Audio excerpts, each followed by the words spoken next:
Okay, so the question that I had posed to me was, should I be concerned about my pregnancy and going into labor and delivery? And this was from a mother who had some questions about a video that I did a couple of weeks ago in which I was talking about when the umbilical cord is wrapped around a baby's neck. And that condition is called nuchal cord.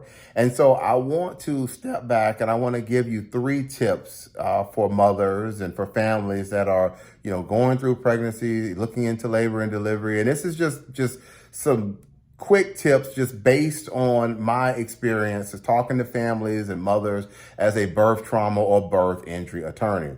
First of all, for many families, there's not going to be any problems. A lot of times pregnancies are going to be uneventful and labor and delivery is going to go smooth. There's not going to be issues. But for some families, yes, things can arise. And so these 3 tips are just here to help you with things and to try to make the process as smooth as possible. The first tip, I know it's self-explanatory, may not sound too complicated, but it is to stay on top of your prenatal visits and your prenatal care. It is important. A lot of times, if there are going to be any issues or problems, a lot of times this stuff can be caught on the front end when it's prenatal, when you're early in the process. So it's important to stay on top of these appointments and listen to the advice of your doctors and medical professionals. That's number 1. Number 2, listen to your body. That is important. Listen to your body. If you have concerns, it is okay to bring these concerns up with your doctors and medical professionals. There's nothing to be ashamed of. If you have concerns, voice these concerns to your medical professionals. That's what they're there for. They have your history. They know what's going on with you specifically. Voice your concerns to your medical professionals. When you are talking to medical professionals about what you got going on, if they're answering your questions, but you don't understand, maybe they're answering in such a way where you just don't understand what's going on. It's okay to tell them, look, I'm not understanding how you're explaining this. Can you break this down even further for me? This is important. Listen to your body and voice your concerns and get the answers in a way that you can understand. And the third and final one is to have a birthing plan. In other words, talk about and think about specifically what you want to accomplish.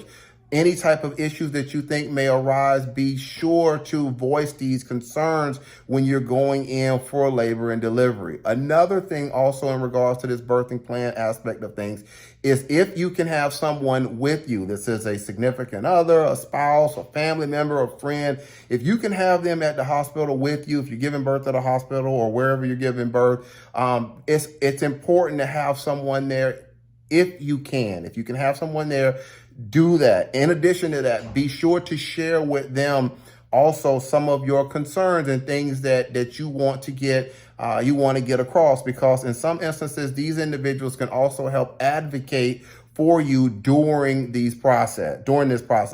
I know I talked about a lot in this video, but I'm trying to help you understand some of these issues and to just give some tips and some things that I have seen as a birth trauma attorney and to share these things with my followers.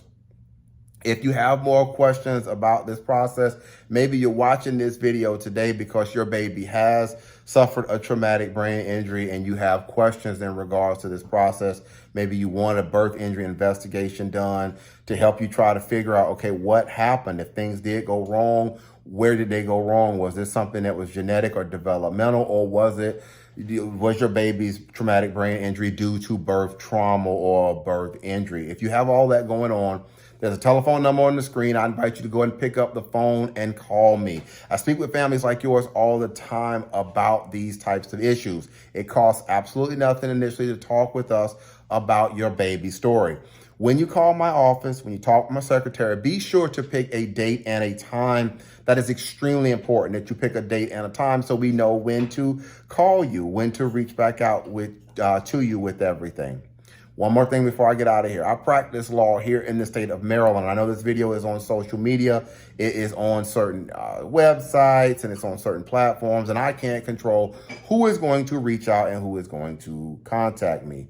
If you are not in the state of Maryland, you're in the United States, but you're not in Maryland, just understand that we have to use what we call co-counsel or local counsel. In other words, an attorney in your state. And that's something that we can work to help you with. But I just want to make sure that you understand that co-counsel or that local counsel aspect of things if you are not here in the state of Maryland.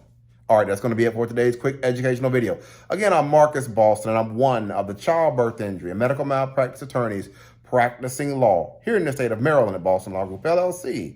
We'll talk with you next time. Take care. Enjoy the rest of your day.